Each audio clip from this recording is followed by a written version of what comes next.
নমস্কার বন্ধুরা, আজকের এই ভিডিওটিতে থাকছে 10ই জুন 2026-এর সবচেয়ে গুরুত্বপূর্ণ 10টি কারেন্ট অ্যাফেয়ার্সের এমসিকিউ প্রশ্ন এবং তার বিস্তারিত ব্যাখ্যা, যা আপকামিং যে কোনো কম্পিটিটিভ এক্সামের জন্য অত্যন্ত গুরুত্বপূর্ণ হতে চলেছে। তাহলে চলো আজকের যে নতুন প্রশ্নগুলো রয়েছে সেটা নিয়ে আলোচনা করা যাক। দেখো, প্রথম প্রশ্নটা কি বলেছে, যে নতুন দিল্লিতে দেশব্যাপী মেরিটাইম রিফর্মস উৎসব এর সূচনা কে করেন?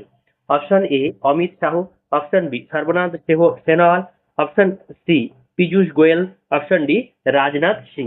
উত্তর হচ্ছে সর্বানন্দ সোনোয়াল। তিনি আসামের প্রাক্তন মুখ্যমন্ত্রী ছিলেন। ঠিক আছে, তাহলে দেখো যে দেশের সামুদ্রিক খাতে সংস্কার সংস্কারের সংস্কারের 12 বছর পূর্তি উপলক্ষে কেন্দ্রীয় বন্দর, জাহাজ এবং জল মন্ত্রী সর্বানন্দ সোনোয়াল নতুন দিল্লিতে এই উৎসবের সূচনা করেন। বন্দরের আধুনিকরণ, লজিস্টিক খরচ কমানো এবং নীল অর্থনীতি মানে ব্লু ইকোনমি কে আরো মজবুত করার জন্য এই এটা হচ্ছে মূল লক্ষ্য এর। ঠিক আছে, তাহলে দেখো রিলেটেড স্ট্র্যাটেজিকের মধ্যে কি রয়েছে। সর্বানন্দ সোনোয়াল আসামের প্রাক্তন মুখ্যমন্ত্রী ছিলেন, বর্তমানে বন্দর, জাহাজ এবং জলপথ মন্ত্রী। সাগরমালা প্রকল্প 2015 সালে শুরু হয়েছিল বন্দর কেন্দ্রিক উন্নয়নের প্রধান কর্মসূচি হিসেবে। ঠিক আছে, দেখো এখানে ভারতের দীর্ঘতম উপকূল রেখা রয়েছে কোথায়? গুজরাটে। নেক্সট প্রশ্ন, নরওয়ে চেস 2026 এর খেতাব কে জিতেছে? Option A Magnus Carlsen, option B D Gukesh, option C R Praggnanandhaa, option D Fabiano Caruana. তাহলে উত্তর কি হচ্ছে? এর উত্তর হচ্ছে অপশন সি আর প্রজ্ঞানন্দ। চেন্নাইয়ের গ্র্যান্ড মাস্টার আর প্রজ্ঞানন্দ শেষ রাউন্ডে ভিনসেন্ট কেমারকে হারিয়ে 18 পয়েন্ট চ্যাম্পিয়ন হয়েছেন। টানা 4টি ক্লাসিক্যাল জয় দিয়ে শিরোপা নিশ্চিত করেন।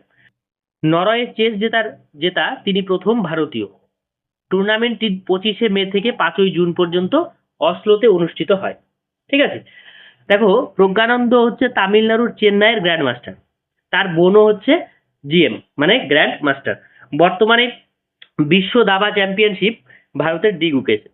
আর দাবা আন্তর্জাতিক সংস্থা FIDE এর সদর দপ্তর কোথায় রয়েছে? সুইজারল্যান্ডে।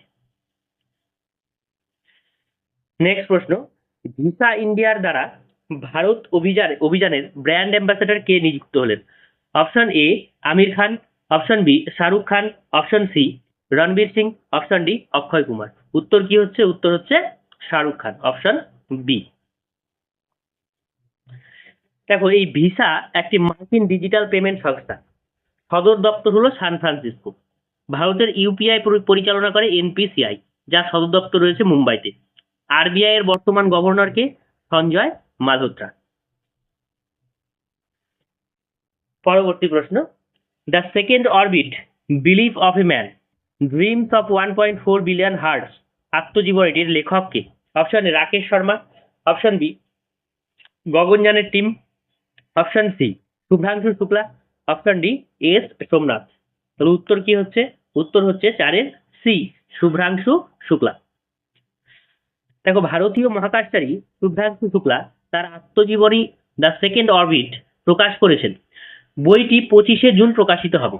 25শে জুন প্রকাশিত হবে। এতে তার ব্যক্তিগত জীবন, প্রশিক্ষণ এবং মহাকাশ গবেষণা বা মহাকাশ অভিযানের অভিজ্ঞতা তুলে ধরা হয়েছে। শুভ্রাংশু শুক্লা ভারতীয় বায়ুসেনার অফিসার, অ্যাক্সিওম 4 মিশনে আন্তর্জাতিক মহাকাশ স্টেশনে যান। রাকেশ শর্মা হলো প্রথম ভারতীয় মহাকাশচারী। কত খ্রিস্টাব্দে যান? 1984 খ্রিস্টাব্দে। ইসরো এর বর্তমান সদর দপ্তর কোথায় রয়েছে? বেঙ্গালুরু। বর্তমান চেয়ারম্যান রয়েছেন V Narayan Swamy. Critical mineral supply chain observatory চালু করেছে ভারত এবং কোন দেশ? Option A Australia, option B France, option C যুক্তরাজ্য, অপশন ডি জাপান। উত্তর হচ্ছে অপশন সি যুক্তরাজ্য। গুরুত্বপূর্ণ খনিজ সরবরাহের শৃঙ্খল আরো মজবুত এবং নিরাপদ করতে ভারত এবং যুক্তরাজ্য যৌথভাবে এই অবজারভেটরি চালু করেছেন। বৈদ্যুতিক গাড়ি, ব্যাটারি, নবায়নযোগ্য শক্তির ক্ষেত্রে এই খনিজগুলি অপরিহার্য। রিলেটেড স্ট্র্যাটেজিকের মধ্যে রয়েছে, দেখো যে যুক্তরাজ্যের রাজধানী হলো লন্ডন, মুদ্রা হচ্ছে পাউন্ড স্টার্লিং, প্রধানমন্ত্রী Keir Starmer, lithium, cobalt, nickel এবং বিরল ধাতু প্রধান ক্রিটিক্যাল মিনারেল। পরবর্তী প্রশ্ন, আইনজীবী থেকে সরাসরি সুপ্রিম কোর্টের বিচারপতি হওয়া ভারতের দ্বিতীয় মহিলা কে? Option A Indu Malhotra, option B বিচারপতি ভি মোহনা, অপশন সি বিচারপতি নাগরত্না, অপশন ডি বিচারপতি বেলা ত্রিবেদী। তার উত্তর কি হচ্ছে? ছয়ের উত্তর হচ্ছে বি বিচারপতি ভি মোহনা। দেখো, সুপ্রিম কোর্ট কবে প্রতিষ্ঠিত হয়? 26শে জানুয়ারি 1950 খ্রিস্টাব্দে। এর অবস্থান হলো নয়াদিল্লি বা নতুন দিল্লিতে। বর্তমানে প্রধান বিচারপতি হিসেবে নিযুক্ত রয়েছেন 53তম প্রধান বিচারপতি সূর্যকান্ত।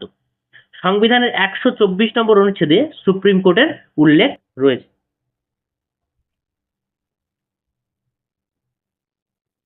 এআই চালিত Majorana 2 computer quantum chip launch করেছে কোন সংস্থা? Option A Google, option B Nvidia, option C Microsoft, option D IBM. তার উত্তর কি হচ্ছে?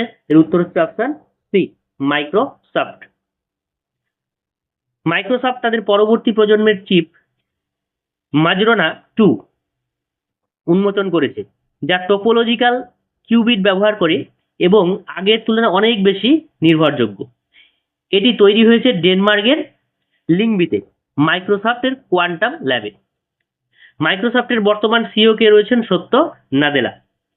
সদর দপ্তর কোথায়? রেডমন্ড, যেটা যুক্তরাষ্ট্রে অবস্থিত। এর আগে মাজরানা 1 চিপ ফেব্রুয়ারি 2025-এ আসে। পরবর্তী প্রশ্ন, পুরুষ হকি অনূর্ধ্ব 18 এশিয়া কাপ 2026 জিতেছে কোন দেশ? Option A Pakistan, option B Japan, option C Bharat, option D দক্ষিণ কোরিয়া। তাহলে উত্তর কি হচ্ছে? উত্তর হচ্ছে 8-এর সি, অপশন সি মানে ভারত। তাহলে পুরুষ হকি অনূর্ধ্ব 18 এশিয়া চ্যাম্পিয়নশিপ 2026 জিতেছে কোন দেশ? ভারতবর্ষ। ফাইনালে জাপানকে হারিয়ে অনূর্ধ্ব 18 এশিয়া কাপ 2026-এর শিরোপা জিতল ভারত। জুনিয়র স্তরে ভারতের শক্তিশালী হকি পরিকাঠামোই এই প্রতিফলন তার সাফল্যে। ঠিক আছে, হকি পরিচালনা করে হকি ইন্ডিয়া, যার সদর দপ্তর রয়েছে নয়াদিল্লিতে। প্যারিস অলিম্পিক 2024-এ পুরুষ হকিতে ভারত ব্রোঞ্জ জয়লাভ করে। আর আন্তর্জাতিক হকি সংস্থা FIH এর সদর দপ্তর হলো লুজানে, সুইজারল্যান্ড। FIH। বিশ্ব মহাসাগর দিবস বা ওয়ার্ল্ড ওশানস ডে কবে পালন করা হয়? অপশন এ 5ই জুন, অপশন বি 7ই জুন, অপশন সি 8ই জুন, অপশন ডি 9ই জুন। তার উত্তর কি হচ্ছে? 8-এর সি 8ই জুন। প্রতি বছর 8ই জুন বিশ্ব মহাসাগর দিবস হিসেবে পালিত হয়। সমুদ্র এবং সামুদ্রিক বৈচিত্র্য মানে জীববৈচিত্র্য রক্ষা এবং সমুদ্রের গুরুত্ব নিয়ে সচেতনতা বাড়ানোই এই দিবসের মূল উদ্দেশ্য ছিল। বিশ্ব পরিবেশ দিবস কবে পালিত হয়? 5ই জুন। প্রশান্ত মহাসাগর বৃহত্তম এবং গভীরতম মহাসাগর। গভীরতম স্থান কোনটাকে বলা হয়? মারিয়ানা খাদ বা মারিয়ানা ট্রেঞ্চকে। ফ্রেঞ্চ ওপেন 2026 মহিলা সিঙ্গেলস খেতাব কে জিতেছেন? Option A Aryna Sabalenka, option B Iga Swiatek, option C Coco Gauff, option D Mirra Andreeva. উত্তর হচ্ছে মিরা আন্দ্রিভা, অপশন ডি। 19 বছর বয়সী রুশ তারকা মিরা আন্দ্রিভা ফাইনালে মায়া খাবালিঙ্কাকে হারিয়ে নিজের প্রথম গ্র্যান্ড স্ল্যাম জেতেন। 1992 সালের পর তিনি রোলা গারোর সর্বকনিষ্ঠ মহিলা সিঙ্গেল চ্যাম্পিয়ন। আর ফ্রেঞ্চ ওপেন ক্লে কোর্টে খেলা হয়। আয়োজক শহর হলো প্যারিস। আর বর্তমানে 4টি গ্র্যান্ড স্ল্যাম রয়েছে। এক হচ্ছে অস্ট্রেলিয়ার ওপেন, আর একটা হচ্ছে ফ্রেঞ্চ ওপেন, আর একটা হচ্ছে উইম্বলটন ওপেন, আর হলো USA ওপেন। এই 4টে ওপেন মূলত খেলা হয়। বোঝা গেছে? তাহলে আজকের মতো এ পর্যন্তই। ভিডিওটিকে ভালো লাগলে তোমরা লাইক, শেয়ার এবং সাবস্ক্রাইব করবে। আর ভিডিওটিকে শেষ পর্যন্ত দেখার জন্য অনেক অনেক ধন্যবাদ।